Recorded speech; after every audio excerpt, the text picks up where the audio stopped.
Welcome to Moving Conversations, a podcast for movement professionals by movement professionals. If you coach, train, or teach movement, Pilates, or fitness, then this podcast is for you.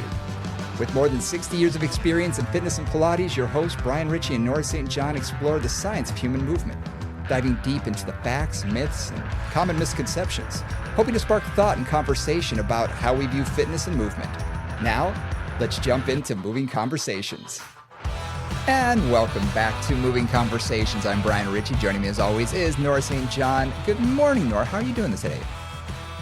Quite well, thank you, Brian. There's some sunshine out, but I actually have a sweater on for the first time since maybe April.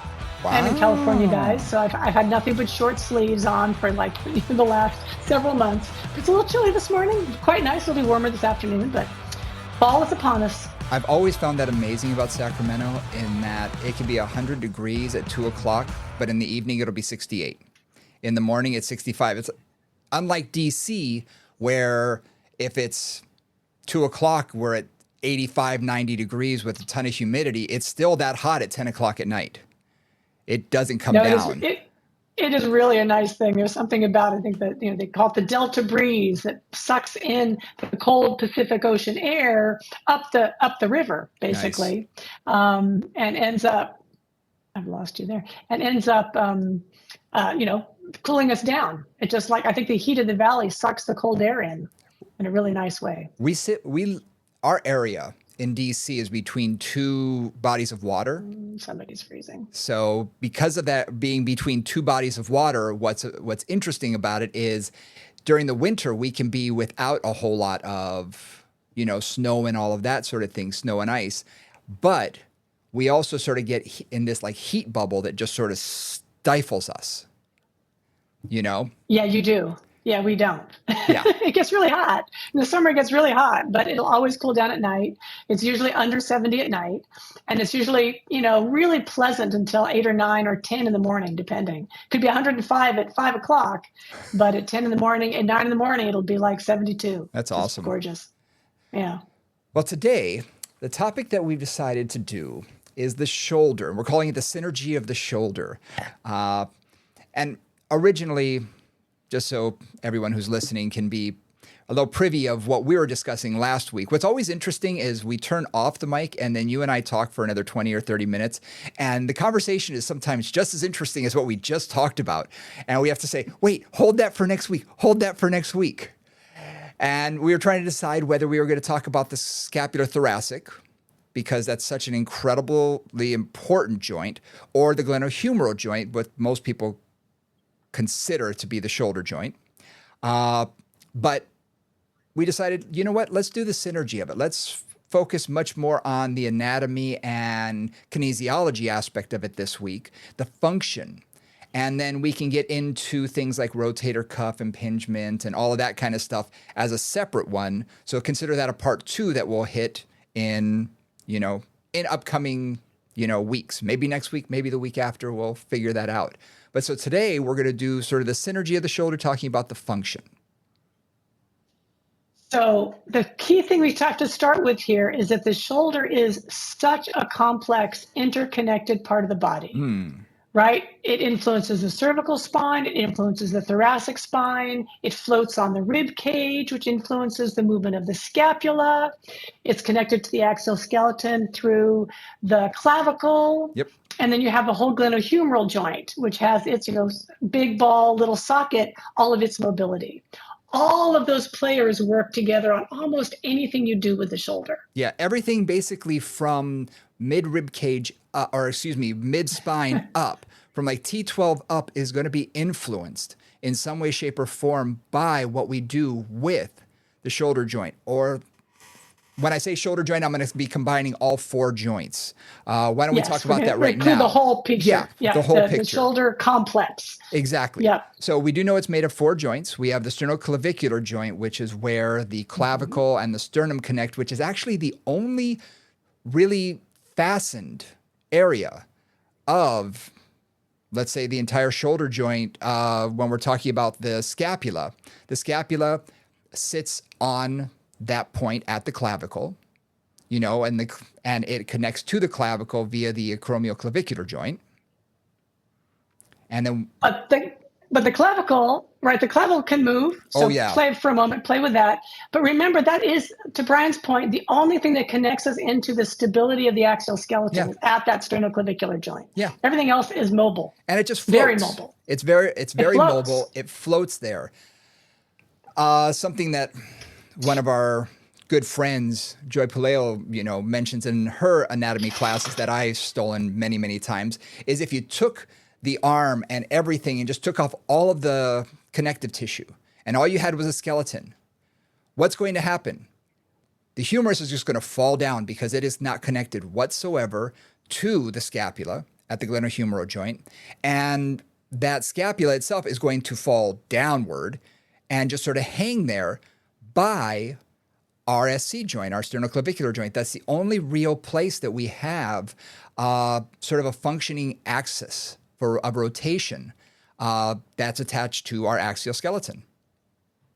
Right. Actually, it's the axis of elevation, depression, protraction, retraction. Yep. And again, we think of a lot of that happening at the scapula. Right. When you talk about the movement of the shoulder, we think about it from the scapula. We don't think about it from the clavicle. Right. And I think that's just something to be aware of, and for somebody to think about. Like, even you guys who are listening to this, take a moment and just put your fingers on that sternoclavicular joint and just move your shoulders around and see how critical the movement at that joint is for the rest of the rest of the shoulder girdle. Yeah, if you think about it, how I always sort of thought of this was take half of a teeter-totter or seesaw. That sternoclavicular joint really is where that center point is, that everything rotates and moves around. So while everybody looks at the scapula, looks at the humerus as it's moving, really that's the kid going up and down on the end. But the point that it is rotating around, and again, this is not just up and down. We're not talking about just abduction, adduction. We're talking about three-dimensional movement.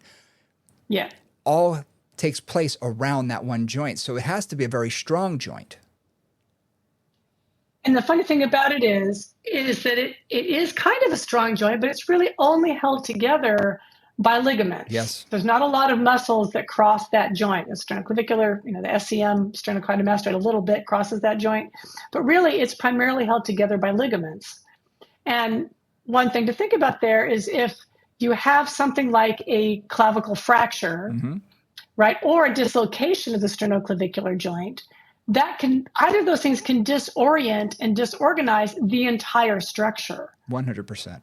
Right, because again, if that clavicle isn't moving, if for some reason it's like stuck to the rib cage behind it, or the joint has gotten distorted in some way or gotten arthritic, that's going to influence how everything in the entire shoulder girdle works. And because that it is held on just by ligament, those ligaments have to be a little extra strong, so they are actually infused with calcium. There's some calcium infusion in there that gives it a little bit more of inherent stability, because we don't often hear about dislocation of that joint as much as we're going to hear a breaking of the actual clavicle. Right. Which is good, because if it did dislocate, that would be really bad, and it's incredibly painful when that does occur. Yeah, I actually dislocated mine, and this just points to my relative hypermobility, because I was carrying a cross shoulder, kind of heavy cross shoulder bag, like a messenger bag, for when I was an acupuncturist, and I was carrying all my stuff everywhere. And one morning I woke up and I went to the mirror and I looked, and it's like, oh, my clavicle on one side was like a half an inch higher on one side than the other. Wow. It had just literally slipped out of place. I kind of popped it back in, and then we were good to go. There was a little discomfort, but there was that moment when it was out of whack, and I realized, like, oh, my entire shoulder does not work like it's supposed to. It really was a graphic, personal feeling of, oh, yeah, if that's not connected, everything doesn't know what to do, right? Everything else is dependent on that stability. So that's the SC joint. That's a sternoclavicular joint. Now, the acromioclavicular joint would be, to me, the weakest of the joints in that, and probably the one that becomes, forget the term, but most problematic. That's the one that you're going to hear the most about in my realm of medical exercise. We hear a lot of the AC joint because we're either going to get inflammation there, we're going to get impingement there, or things around that area are what's going to often have issues with around the acromion. Or dislocation, Or right? Because if somebody dislocation. falls on an outstretched hand, like the classic volleyball, I know it's fairly common. Yep. Rollerblading is fairly common. You fall on an outstretched hand, that's a joint that will typically Yep. slip, slide, or displace. Yep. And when you do hear of someone who has a complete dislocation, those are the ligaments that are the ones that are ruptured.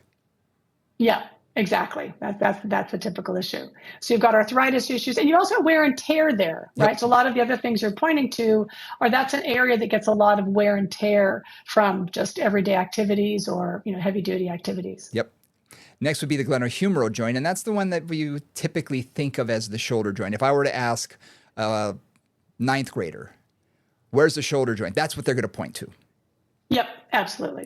That's just Absolutely. that's the shoulder, and that's where the humerus sits into the socket. And again, unlike the hip, we always talk about a ball and socket. I say cup and saucer because really there's not a deepening. It's not a huge deep concavity that it sits deep into. And there's no ligament structure holding that in there. No, it's a big ball, tiny socket. Yeah. And extremely mobile ligaments. So, to your point, one example I used there is I worked with several clients who'd had strokes. So they'd lost muscular control on one side of their body. And you'll see like acromion, and then there's like a little stair step. You step down to the head of the humerus. Interesting. Because without the muscular support, the ligaments are really relatively loose there because they need to provide a lot of mobility. Yep. Again, ligaments, remember, really only keep us from going past our end range. Yep. And the end ranges in the shoulder are really big. They're not tiny little end ranges. You've got a lot of range there. So the ligaments are not very tight. Yeah. And when we talk about ball and socket, everybody wants to say shoulder and hip, shoulder and hip. And those are the two that we typically think about. But if you think about which one's has more mobility, now let's not talk about dancers. Let's talk about the general population. But our shoulder has unbelievable. I mean, just take your arm and start swinging it around. It has an unbelievable amount of mobility in comparison to the hip, where we have a deeper socket. We have ligament structures holding it in place. So that's the big difference. And now we do have a labral system, the labrum there, that does deepen the socket a little bit, provides a little bit better joint congruency. And that can be an issue for some people, especially if they have a little hypermobility issues. But that's, like I say, that's the joint that we typically think of when we think of the shoulder joint. And its issue is its mobility, right? Managing the mobility of that joint is a lot of what we're looking at in terms of managing it. Yep. And the last one is our scapulothoracic joint. Yes. And that's more of a stability joint. And it's also not a traditional joint because it's essentially like scapula thoracic. It's where the scapula sits on the rib cage, on the back of the rib cage. And again, it's not a bone to bone connection. It's bone floating on layers of muscle and bones underneath that. Yep. So again, it's a moving bone, but it doesn't have that typical, bone to bone connection in terms of a joint. Yeah, how I've heard it described as a non-physiologic joint because it doesn't have your typical bone meets bone. Right. It's bone sitting on top of muscle, sitting on top of muscle, sitting on top of muscle, sitting on top of the bone. So there's a lot in between when it comes to connective tissue between the two. Yep. And exactly, which makes it different. Yeah. And it has a lot of mobility. Even though it's a joint that we talk about for stability, because we need it to stabilize to give the shoulder strength. If you think about how much we can elevate, protract, retract, upward and downward rotation, depression, there's a lot of movement in that joint, a lot more than people think. I've always had a little trouble with that being considered a stability joint. Like I understand functionally it has to have a certain level of stability in order for the whole shoulder girdle to work. But I also look at it and go, one of the challenges that I think of from a training perspective and certainly from a rehab perspective is I work with the scapula just as much on stability as I work on mobility. Absolutely. Right? I've got clients who are completely stuck in their scapula and that's inhibiting the function of the shoulder joint. I have clients who are super hypermobile in their scapula and their scapulothoracic joint that is causing all kinds of disruption as well. Yep. So, with the whole shoulder, I'm always looking at where they are on the continuum of stability or lack of mobility, really, through to hypermobility. Like, where are they on that scale? Because that'll often determine how I train that client. Am I going to focus on stability? Am I going to focus on mobility? Or am I going to have to do a little bit of both, depending on where they're at? And that's just it. The client's goals are really going, and what you determine their goals are for this, because we do have some clients. I've had some dancers come to me who, in order to have a certain look, they've depressed their scapula for so many years that they can elevate their arms, in creating a little bit of impingement, and suddenly they have nerve pain down their hands or numbness, tingling, but their scapula doesn't want to move. They've literally tried to fixate it for their profession. Right. You know? Exactly. And I know a lot of Pilates and even yoga instructors who cue that. Even with taking the arm up, they want to cue shoulders down. And it's sort of, well, I understand you don't want the shoulders up in the ears. You're trying to get your trapezius out of the being so fully engaged and being a prime mover, but we really need to have that moving. We need elevation. One of the things that, coming from Pilates land and coming from being a dancer for a million years as well, on top of that, there can be, we talked about this with the neck too, a little bit of an overemphasis on that scapular depression for some clients. Right. And one of the things that, and I'm getting kind of right into some deep waters here, but one of the things that I find with clients who do tend to lift their shoulders is the two pieces are often missing. One is they have a hard time upwardly rotating the scapula when that arm goes up. So a lot of times it's actually a lack of mobility of the scapulothoracic joint in upward rotation that decreases their ability to lift the arm up overhead without the upper trap and the upper part of the shoulder getting involved. That's one piece. The second piece is the lack of strength, really, and connection from the lower trapezius to really maintain the stability of that scapula as that arm's coming up. So it's really working on both the upward rotation and the downward rotation pieces, and that those are not working well.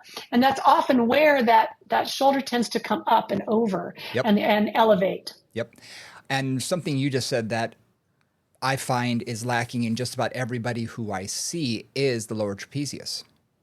Yeah, it's not an area that most people have strength in. No, it's usually... or awareness of. Right. It's usually the weakest link. And when you do make them aware of it, there's like, oh, there's muscle there.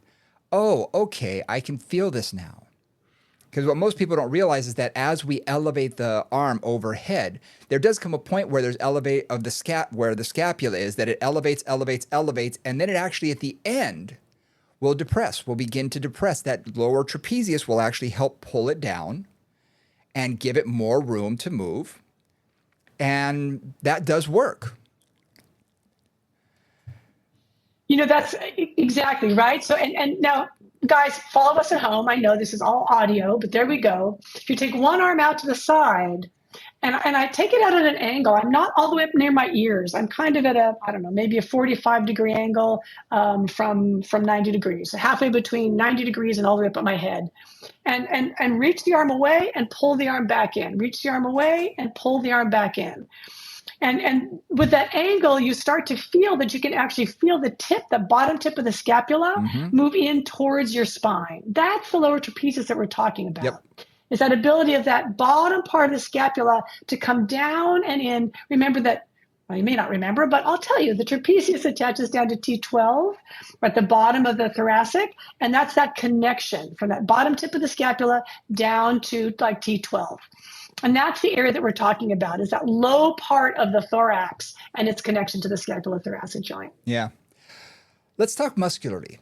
Okay, we talked about joints. Let's talk about muscle, because I found it fascinating the first time I actually looked at the scapula, because you look at back muscles. And again, I came much more from the personal training environment. And, when I first got into it, like almost all males, you look at all the bodybuilding books and things. So that was where my brain was 30 odd years ago. And then I found out that there are, I think, 13 muscles that attach to the scapula that allow that movement. That's huge. That is a ton of musculature to attach to one bone to allow it to stabilize and move properly. Because again, if it was just stable, if we just wanted it to lock down like some people think it might, why would there be so many muscles attached to it? No, it's meant to move. We need that movement. And this is where that concept that we started with of synergy comes into play. Exactly.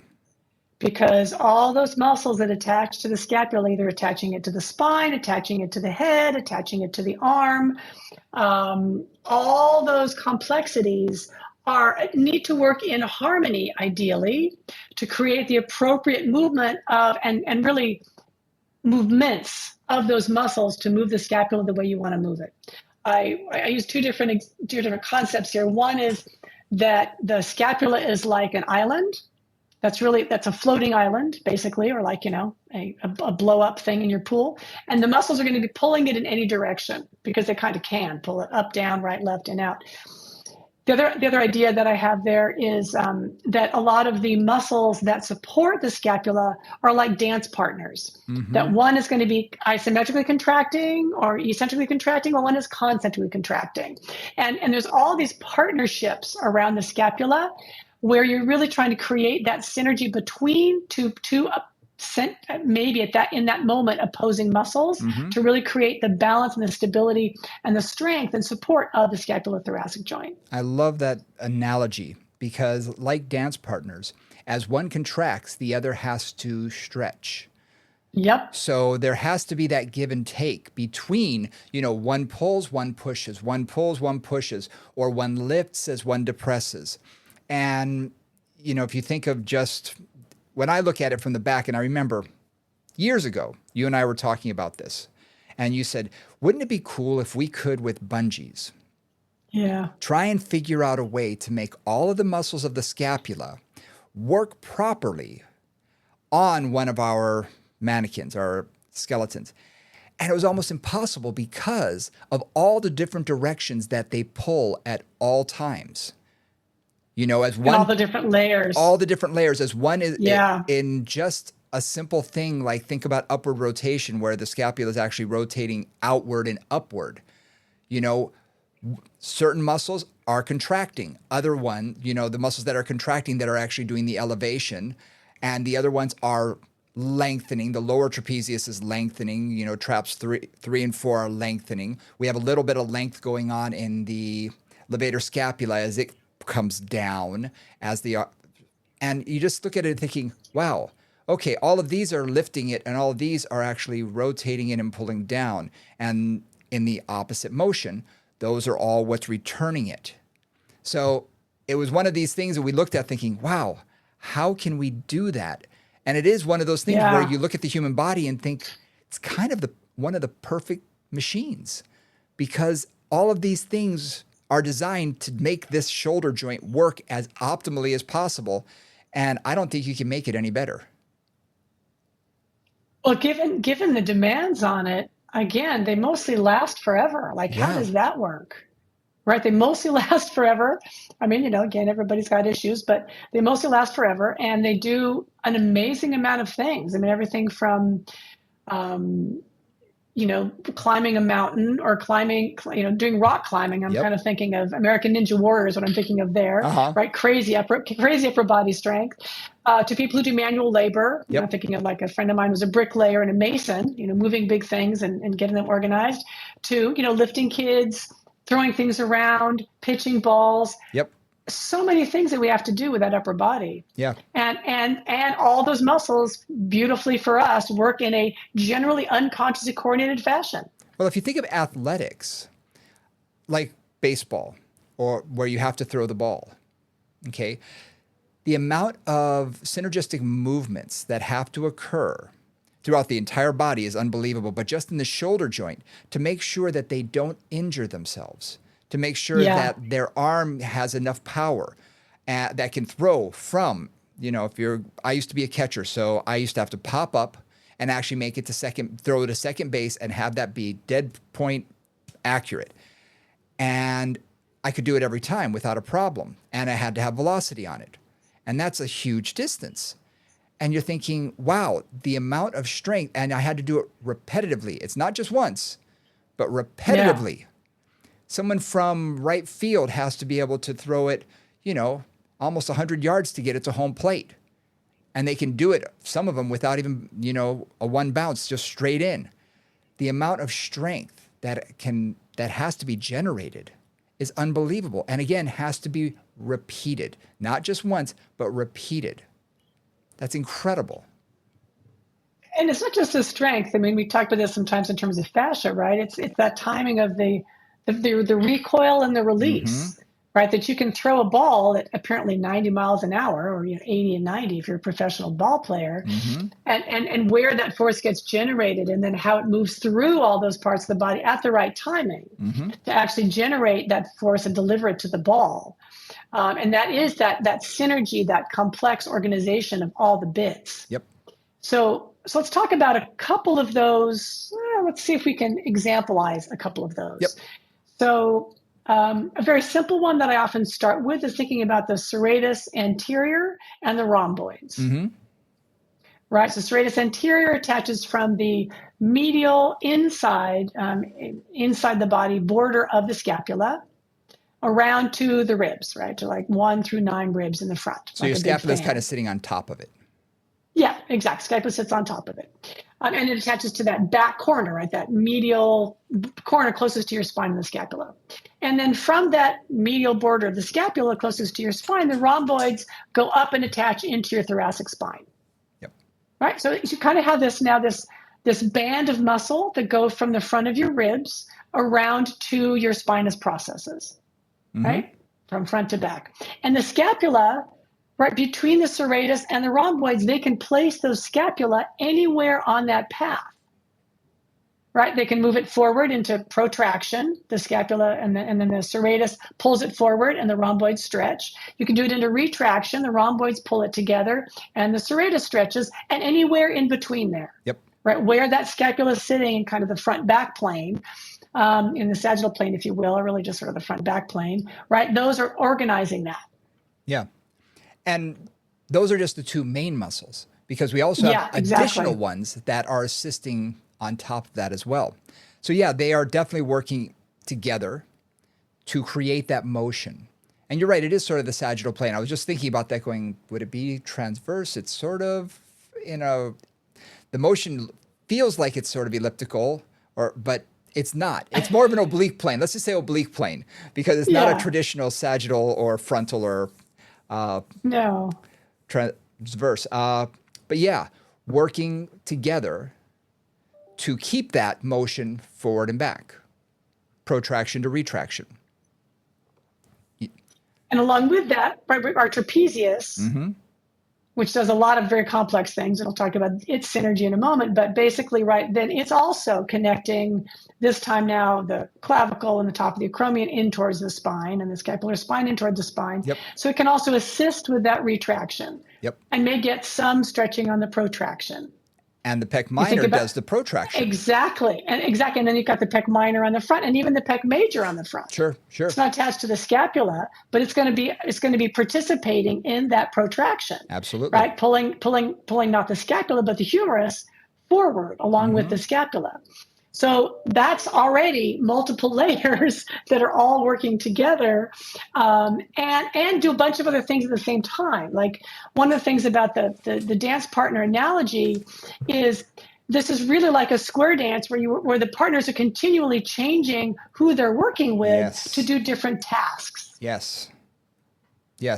And I love how you said the working together, because when we see muscular imbalances, and that's something we see all the time, that's when one dance partner is trying to do way too much, and another one is trying to sit out and has a limp going on and a hitch in their giddy up, and they're not really working as much. And someone else is trying to do too much. And we see that imbalance. Yep. And in protraction or retraction, we often see it way too much in the protraction. Right, and in that case, it may be the serratus, but a lot of times that's the pec. Yep. And pec minor and the pec major that are pulling those shoulders forward, rounding the back, creating a little bit of kyphosis, the typical kind of hunched posture, right? Exactly. And then you can even get, if you want to go further and add in the humerus, because we did with the pec major. Right. We have the internal rotator, which will then, pull that rounded even further forward and have that humerus now rotate forward and the palms rotate backward. So you can see how everything is sort of leaning toward that. And if we look at the rotator cuff, what's it doing? We have one on the one side, we have that subscapularis, and we have two really on the other side with the infraspinatus and teres minor, which are pulling against that. So you have that synergy, one pulling forward, a good sized one, two smaller ones pulling back, and then we have the supraspinatus, which is actually pulling more of an upward angle. So again, creating that balance, creating that synergy to work together when they need to. One of the things that I think you've done this, I think we've done this together, but I know I've done it, I learned it, I loved it, was, imagine, for those of you in the audience, imagine you have a ball under your hand, right? Like it could be a big ball, it could be a small ball. If you have a ball under your hand and you're basically trying to like roll your hand over that ball, right? Or, maybe you're petting your dog. Like there's a lot of ways to think about this, but any of those kind of small motions, I'm not thinking of a lot of force or effort, but just feel or think how much that humerus is moving in the glenoid fossa, right? You just like your arm is moving as you do that. And this is where another analogy comes into here, right? Each of those rotator cuff muscles is working in tiny ways to optimize and manage the position of that humerus in the glenoid fossa. Yep. And they're going from, internal rotation to external rotation. So they're trading off like relay racers, right? Okay, first, if I'm internally rotated, I'm exaggerating here, internally rotating, my subscapularis is in action. Then I go to neutral, then I go to lateral rotation, and suddenly the back muscles are working, right? And it's that concentric, eccentric action that they're constantly playing back and forth with. And again, ideally in the right timing and the right amount of effort and force and angle to keep that humerus well centered in the socket. Right. Yep. And that's something that I don't think people give that to as much thought and credit as that really needs to have happen. Because as I was even just sitting here, I'm looking at the mouse on my desk. When people are moving their mouse, it's the same thing. Because rarely do they just move it with their wrist. They're using their whole shoulder, their whole arm. In small ranges, little tiny ranges. Small ranges. And neurologically, we have to have those signals constantly telling our brain where our body is in space proprioceptively and what muscles are firing. And it's done in such small give and take. So it's not huge movements like throwing a ball might be. They're very small movements, micro, adjustments that are constantly being made in order to make sure that humerus is sitting properly within the joint. Because when it's not, that's when we start getting issues. Yeah. Right. One other image that I use there, and some of you probably heard this from me before if you've been a lecturer of mine, but you think about a rocket. You think about a rocket ship.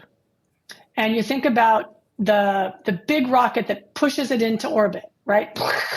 Right, whole lot of power. That's like our external muscles in that case, not our rotator cuff muscles, like our deltoid and our other muscles, our pec muscles and that kind of things.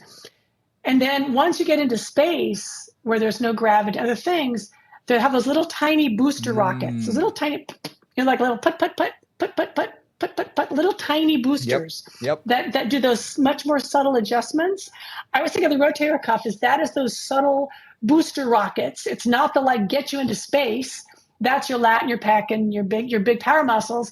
But all those guys are involved to just orient that, in that case, spaceship, in our case, humerus, where it needs to be in that socket. And that rotator cuff has such an important job because it lies so deep that it has to do those micro movements.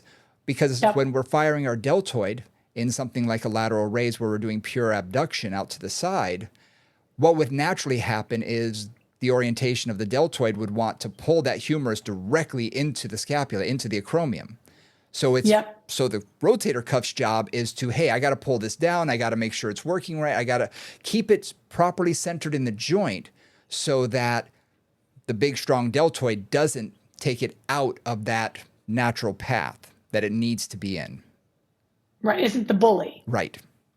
Because those big superficial muscles can bully for sure, the rotator cuff. And in that role can, for example, pull the humerus forward. I think about a lot of the people that I train when they do like a chest press or they do something on the reformer like a cervitray, and I watch and that humerus like slides forward almost out of that glenoid fossa, right? It really over exaggerates, not a protraction, but really literally space in that joint. They lose that connection and that stability at the head of that humerus. And that's really where, like, you want to keep working on that humeral head, because as soon as that starts to open up, whether it's from just a simple muscle exercise like that or throwing something with a lot more force, and you start to throw that humeral head around in the glenoid fossa, that's when you get irritation, you get an annoyed area, you get arthritis, you get other kinds of issues in there. Right? Because again, you're allowing that joint to lose its stability. And to really become a little wild in there.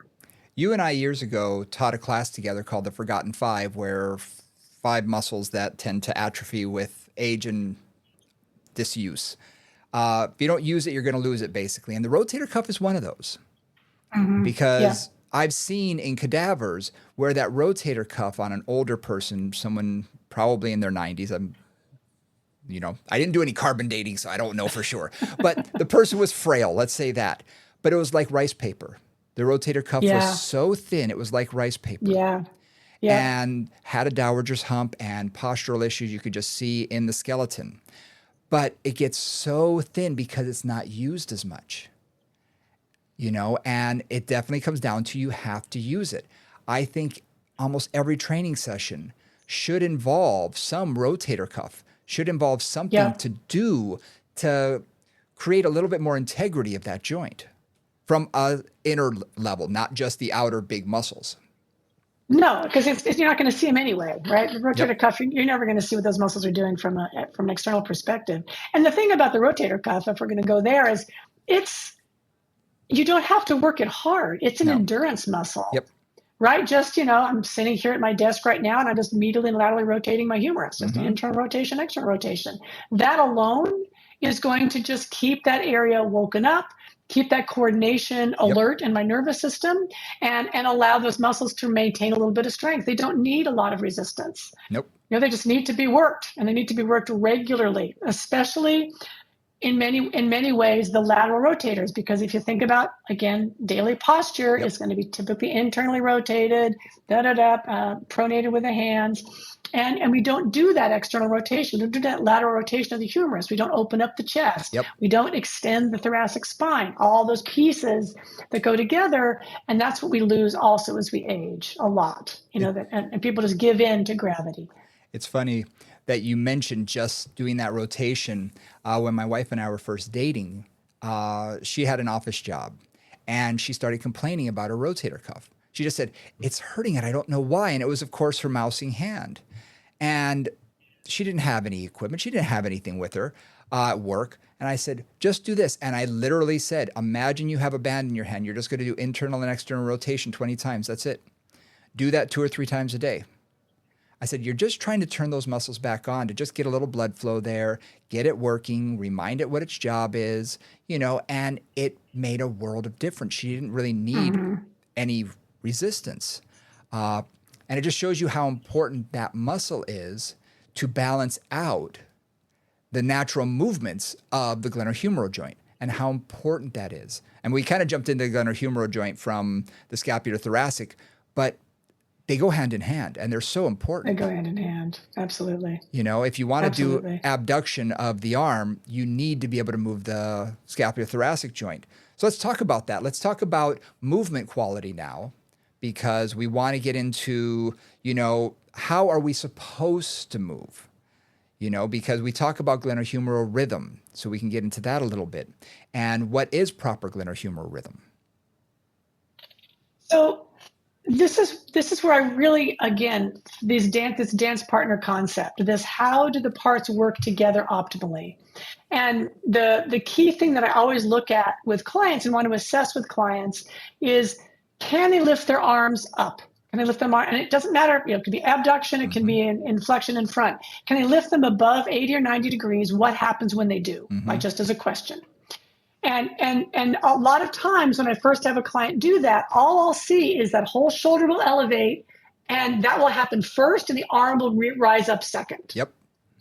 Right. And basically at that point, their shoulder is in their ear, and they're often like, oh, my neck is sore if I do too many of those. Yep. So the thing that I want to have happen instead, ideally, we'll see, is I'm gonna back this down a good way. So the first step is that let's gonna take abduction. My arm starts to go into abduction. Mm-hmm. In those first 30 degrees of abduction, my supraspinatus, that one part of the rotator cuff that's kind of on top of the shoulder, is very gently pushing that humeral head slightly inferior, slightly down. It kind of pulls that humeral head up, but also pushes the ball slightly down in the socket. Mm-hmm. Okay, so that's like step one. Then as I start to lift the arm up beyond that, my deltoid's going to go beyond that, right? Start to pull that arm up, but that's going to work better if that supraspinatus is gently pushed the head of the ball down. Then as I start to rise up, I've got lots of options. I can do that with my upper trapezius, mm-hmm. right? I can just take that and lift my shoulder up. I can also do that with my whole trapezius, right? So I'm going to think about that, like I'm going to lengthen my lat a little bit at the back, and then my trapezius, if I think about it, lifting up the front of my clavicle is my upper trapezius. Inside of my acromion is my middle trapezius, and then the scapular spine is my lower trapezius. If I focus here on that lower trapezius, pulling that scapular spine down at an angle, creating upward rotation of the scapula, then I don't actually have to use quite so much of my upper trapezius. So that trapezius that basically, was complicated. Well, how I'm seeing it is Yeah. the upper trapezius, or excuse me, the trapezius in general is actually pulling the uppermost portion of the scapula downward toward the spine. It's pulling it toward the spine, allowing the bottom tip of the scapula to be able to rotate outward and upward. It's kind of how I'm seeing it. And it's lifting the clavicle up. Yes. So the clavicle's coming up, scapula's kind of going down, right? Because the clavicle lifts up with that upper trapezius, and then the spine gets pulled down if you've got a strong lower trapezius. Yep. Which we talked about earlier. And when we talk about scapulohumeral rhythm in abduction, that first 30 degrees, the scapula really isn't moving. But no, it doesn't have to. After that, for every 2 degrees of your humerus moving, you're going to have about 1 degree of scapular movement. So there's usually about in a 2 upward to 1 rotation, in upward rotation. Yes, right. Ideally, correct. So that's what we would consider sort of ideal scapulohumeral rhythm. Mm-hmm. Not everybody has that. Some people it turns on. I've seen this a million times. It's one of the assessments I do. I watch from behind and I watch that upward rotation as they take their arm out, and I watch side to side, and you'll see one where that scapula will begin moving immediately because they're starting to elevate. And the other side, it goes 20, 30, 40, 50. Hello, is it going to go? Is it going to move? Is it going to move? Okay, it's moving now. It has sort of a delayed reaction. And, so everybody has a little bit of difference. And nobody's necessarily perfect. But it's one of those things that we can begin to train a little bit. We can begin to cue a little bit to get the side that's a little stickier, that doesn't want to move, to get that to move a little bit more. And the one that's sort of, I hate to use the word hypermobile, let's just say overactive. Upper trapezius, a little overactive. It's over anxious. It wants to help out so much. Yeah, it's trying so hard to lift. Yeah. But to remind the lower trapezius, hey, your job is to pull this portion down. I need to pull that spine of the scapula down as my clavicle goes up and that bottom tip is going to rotate outward and upward. One of the things that I've been working on a lot, I think hopefully that was clear to you guys. And this is just verbal, which is harder than visual, but hopefully that worked for you. One of the things that I find a lot, and I've been really playing with this a lot, is yes, occasionally there'll be an overactive scapulothoracic participation there, but typically that's an elevation, not an upward rotation. Mm-hmm. Right? That they'll start to just lift the shoulder and the arm will kind of follow with that. What I've started to play with and cue in a somewhat exaggerated way till people get the idea is in abduction to lift it from the scapula. Mm-hmm. So rather than the arm pulling the scapula out into upward rotation or pulling the scapula up, which is sometimes how it's like, think about as soon as you get even close to 90 degrees, somewhere between you talk to 80 degrees ish, as soon as you start to get there, think about the scapula, the upward rotation of the scapula, lifting the arm up, like creating the base for the arm to do its job. Mm-hmm. And that's never how it's thought of, and it's not how it's felt. We in the arms, I think because of the strong proprioceptive neurological feedback from the hands, we tend to have the hand feedback lead the shoulder. Right. Right. So, and that's very typical. You think about the arms, think about throwing something, hitting something. It's the hand that has the first signal that then tells the rest of the body what to do. Right. And in this case, it's like, think about what if you lift the shoulder first? What if you actually think about that shoulder coming up in upward rotation and watch that lift the arm? Just an idea. It's a thought to throw in your head. And whenever I watch younger trainers and people in general, watch where their eyes are looking. If they're doing a lateral raise, where are they looking? They're looking at the hand. Yeah. You know, and that's kind of where your client's brain is too. It is because again, the hands are so strong neurologically. Right. So they're thinking about that aspect of it. Whereas an experienced, instructor will be watching much closer. We're watching the whole thing, but we'll be watching where's the scapula sitting, where's the humerus. We're watching more of that motion because that's the important part. But by cueing them to think about that and to tell them that where the hand ends up, I don't care. Because truthfully, it doesn't matter. In a lateral raise where I'm taking my arms out to the side, it doesn't matter if it stops at 60 degrees or 90 degrees or goes even higher. It doesn't matter. If it's not causing pain or discomfort, it can go where it wants to go. But I want to cue them to be able to have freedom of movement and to allow that shoulder blade, to allow that scapula to actually rotate outward. And like you said, by cueing that, you're actually putting their mind into different muscles that can actually benefit them in the long term much better. And one of the things I want to add to that is, I don't know about you, but when I've tried to help a new client understand what their scapula is doing, it's tough. They're like, my what? It does what? I use the analogy sometimes that we're like paper dolls. We're actually like two-dimensional paper dolls that are only printed on one side, because anything behind us, we tend to be invisible. Our glutes, the back of our shoulders, our shoulder blades, our hamstrings, like that tends to be kind of the neurological dead zone. We can't see it. It doesn't exist. Yep. So, so one of the things that I have to do, again, like I'm saying, yes, just make them upwardly rotate. And your client, and if you're out there as a trainer, you're going, yeah, right. How in God's name do I get them to do that? Because they don't know where the scapula is or where it's going or anything else. So one of the things that I'll often do with that is again, if it's appropriate to touch them, I'll gently have my hands on their shoulder blades, and I will kind of follow that motion up. Yep. Right, I'll actually have my hands there as they take that arm up and almost encourage that bottom tip of the scapula to go into upward rotation, so they can feel it. And it just, even if I just have my hands on the scapula through their clothes, and they can feel the scapula moving under my hand, that gives them some kind of feedback. Absolutely. Because otherwise, it is like, it's just the blind leading the blind. They don't know what you're talking about.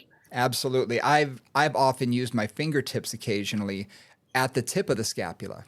Yeah, exactly. And said, can you feel this? And I'll move it back and forth just a little bit and say, now I want you to wiggle this with your muscles, and they'll wiggle a little bit. Okay, yeah.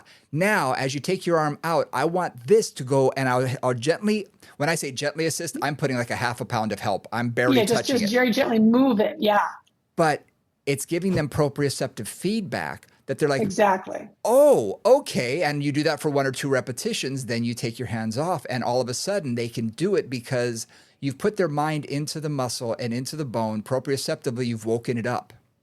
Yes, exactly. I've had to do this a lot with retraction because a lot of people who have postural issues, I'm thinking of a gentleman that I had who had Parkinson's, and he was so rounded. I mean, he literally looked like a bear. He was so rounded that I was wondering if the muscle was so stretched out that it just couldn't contract, because I was thinking it was not moving.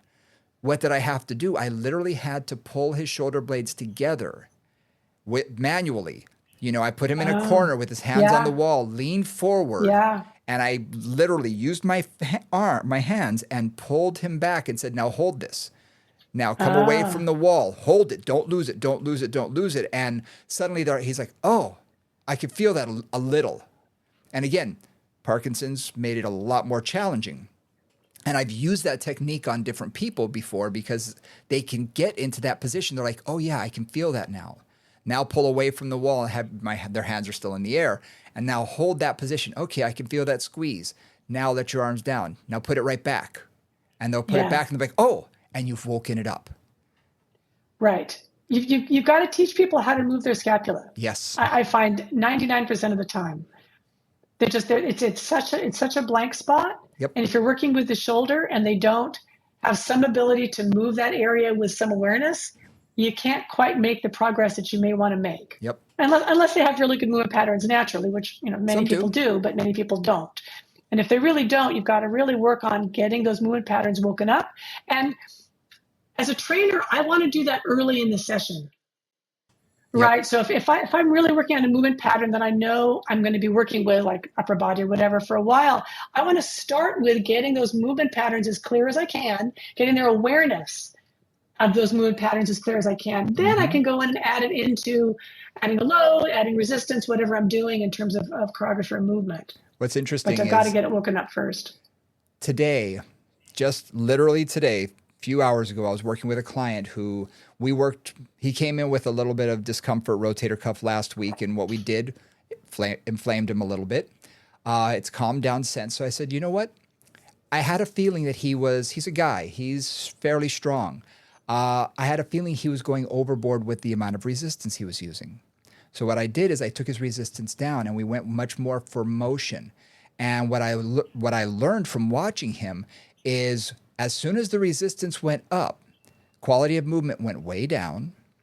And all we were working on, I was doing shoulder extensions. So he was seated. He had his hands holding a band that were in front of him and pulling the band back, but focusing more on opening up the collarbone, squeezing the shoulder blades, working on pure retraction and getting the lats to fire with the trapezius, with the rhomboids, trying to get everything going, and woken up.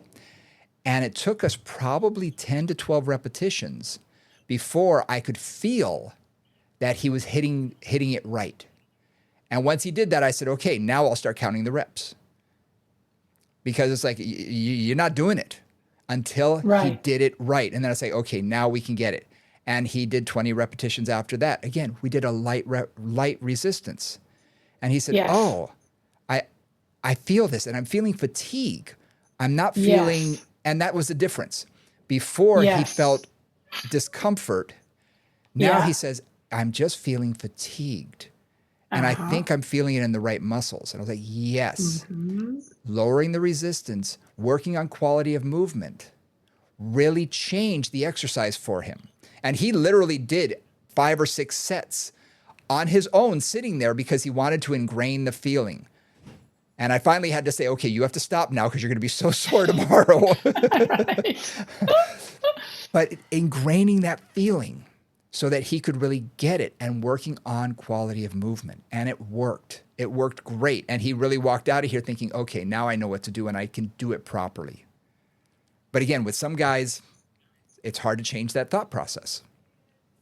Not just guys. Like I would say, taking this even a step back a little bit farther, most people with their upper body do what they need to do to get the job done. Yes. Right? They're not thinking about quality of motion. They're just thinking, I've got to lift this thing up and I've got to put it over there. I've got to pick this screaming child up and put it in a car seat. Whatever the challenges that they're having, they're not thinking about what their biomechanics are at that moment for the most part. Right?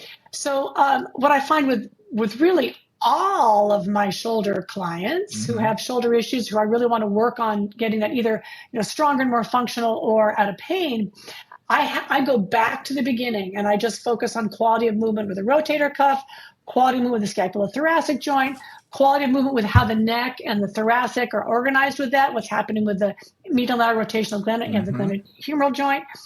And I've got to go back and really reorganize from, I'm kind of thinking of going back to the beginning, reorganize from the base up. Yep. And then, if we do that and we really do that well, everything can reorganize. It doesn't always take that long, but I've got to just reorganize it over time and taking it light and focusing on movement quality. Then I add load to it. Yep. Right? Once they've got the quality, then we start to add load and build that up. But until that quality's there, they're going to compensate like mad as soon as you put a load on. And that's, I think, one of the challenges in fitness versus Pilates. Yeah. Yes. Is fitness, a lot of people feel like they need to lift heavy object, put down again. That's the mindset. And when you are dealing with people who have done that before, you know, man or woman, but I typically say a lot of men because this is the typical guy I get is going to be someone who can afford me. So they're going to be in their mid 40s to 60 and above. Well, they used to lift weights. I used to play football. I used to lift weights in high school. I used to lift weights in college and all this kind of stuff. And it's like, okay, that was a different body ago. That's not the body you have today. You have to remember that. They want to go back and do their heavy squats and deadlifts and all of that. But like you said, they're going to think about what weight they used to use, and they're going to try and do something similar, even though they haven't lifted a weight in years. And they're just going to try and get the job done, no matter how hard we harp on them about proper movement. Sometimes it's a challenge to get them to do it right. And what I find I literally have to do, and I call it foundational training, is I start them I usually start them with exercises they've never done before. So they don't have. There's novelty. And there's novelty. There's no pattern. There's nothing ingrained in there yet. And then even when we get to a squat, I'll have them hold on to something, or I'll have them do stand up and sit down. And they don't really know why they're doing it. And I'm correcting here, correcting there. And then I'll take them into a squat and they're like, oh, so this is a squat. Okay. I say, yes, but now you're doing it properly. Yeah. And they'll be like, oh, yeah, this feels better. Or, you know, it's a way to sort of sneak them in the back door of doing it without a whole lot of resistance, because the last thing a guy wants who may be ego-driven, we have a lot of type A personalities here in DC, and they come in and they are ego-driven. And they used to be able to squat 200 pounds, and you want to have them hold, 20 pounds max. And they're thinking, I'm wasting my time. I'm stronger than that. Sometimes you got to sneak it in the back door and convince them that quality is better. And once they do that, they're going to make greater gains. I remember when I first did this, I had a power lifter who, was lifting 500 pounds off his chest in a bench press, but he kept having shoulder issues. And so I said, okay, let's take you down, just the bar. And we did that for about 6 weeks. And he was so frustrated. But he was at his top max weight. He couldn't improve and hadn't for over a year and was frustrated.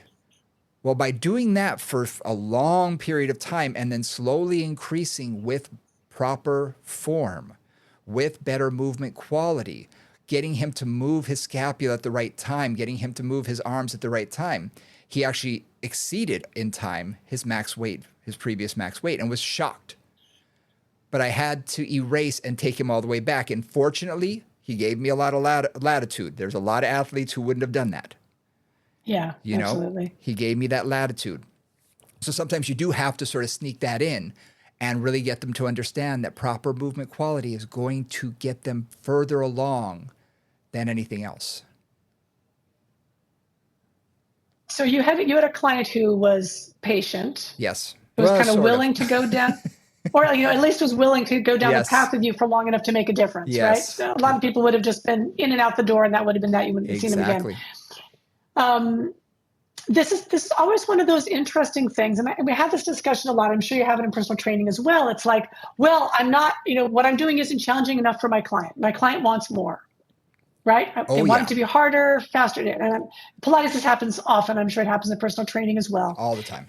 And one of the things, and I don't know that this is entirely true, but there's part of it that's true, is I find that if I can challenge them on form, if I can basically, I'm giving their mind something that occupies them enough to get them out of thinking about the effort. I just bring your abs in, bring your legs closer together, do, whatever it is, really focusing on form with a bit of intensity, a bit of that same kind of training intensity that they would get with putting more weight on. I can sometimes and again, this is after years and years and a lot of just, my own personal authority that I've gained over time.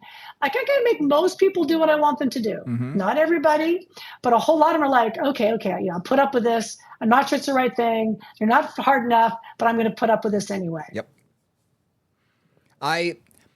When I teach my interns, a lot of times I say, you got to eventually give them their dessert in order to make them eat the vegetables. Okay, so I will pick 1 or 2 exercises that they're not going to undo everything that I've gotten done today, and we'll do it at the end. And those will be the challenging things. Sometimes I'll start them off with that, and that was weird. Emergency broadcast system. Yes, the entire United States, for anybody who doesn't know, is testing the emergency broadcast system right now, apparently today.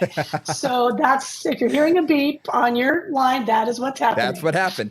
Okay, so again, I will challenge them. I will pick a couple of exercises where I can burn them out, make them, I hate to say sore, but something that's not going to undo all of the movement things that we've done up until that point.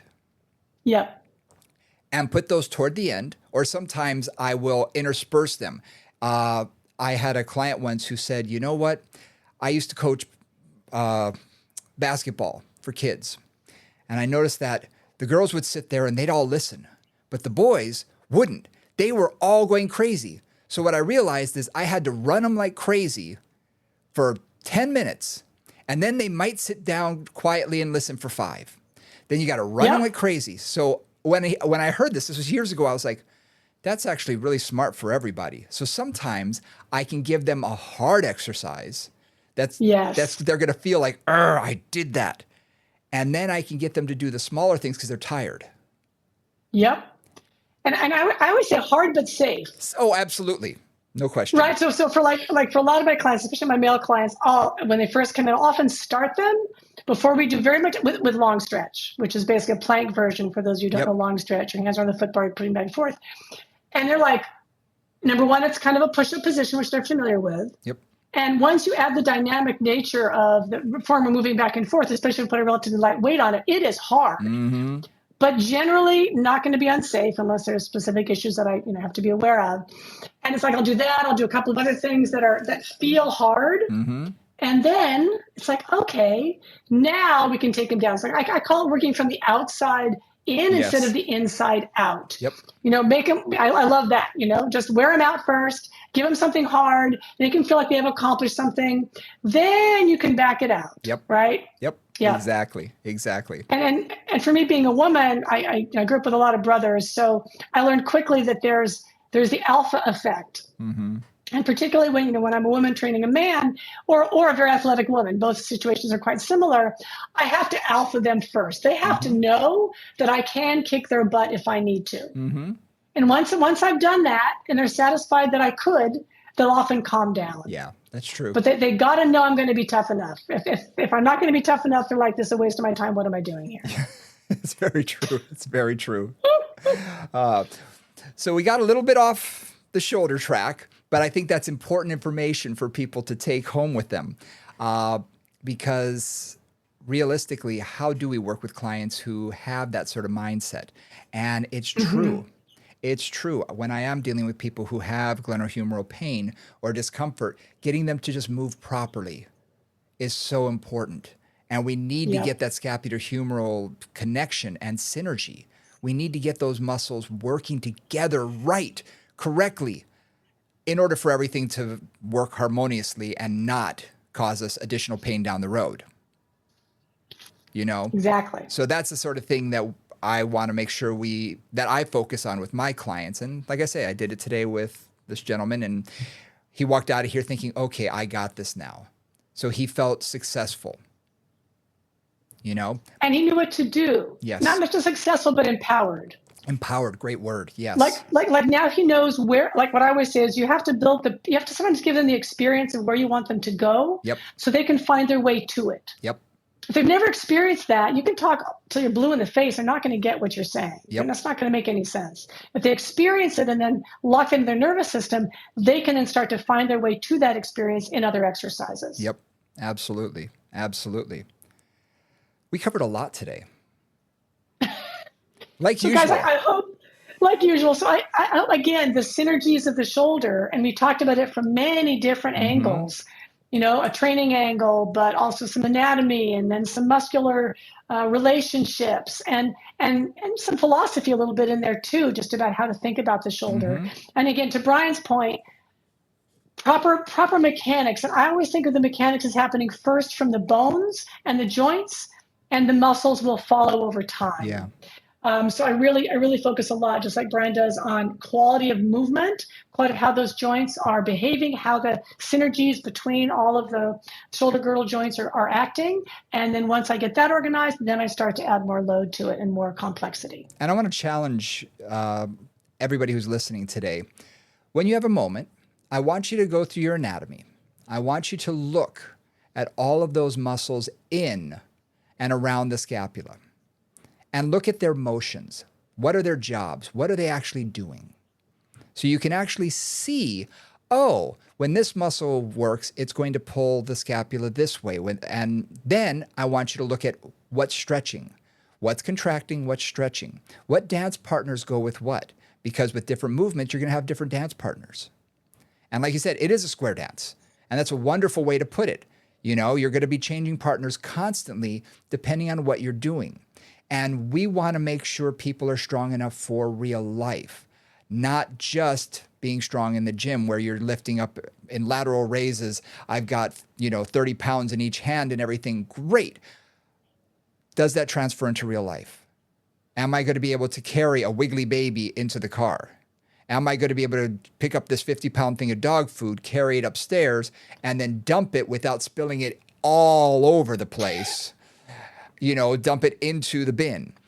Things like that. I want to make sure we can transfer into real life. So you're going to be able to see those actual dance partners and see, okay, how do I need to get them to work? When you really understand that, that's when you're going to be able to see dysfunction. That's when you're going to be able to see muscular imbalance and be able to say, okay, I am seeing elevation. Yes, first trap is firing too much, but what's not firing? Now I know what to look for. And the next time we talk about the shoulder, we'll get into a lot more of conditions and imbalances and things like that. We'll go a lot more deeper into detail, but I wanted to make sure that we covered today a lot more of the anatomy so that everybody's sort of starting on the same page and understands the synergy of it. Awesome. All right. So, well, we did cover a lot today. Thank you guys for joining us. As always, you can always reach us on our socials. movingconvos@gmail.com is how you can reach us. If you have any questions or comments, tell us how we're doing. Tell us what you like, what you don't like, all that sort of thing. We're constantly improving. We hope we are. We hope in the last That's our goal. 17 or 18 ones that we've recorded, my goal is that every time we get a little bit better, and we're continuing to improve. So if you have any suggestions, feel free to let us know. And you can get us on Twitter and Instagram at Moving Combos, as well as our personal handles as well. And yeah, next time, maybe we'll cover a little bit more about the shoulder and go into a little deeper in depth. Look forward to talking to you guys soon. All right, we'll talk to you later.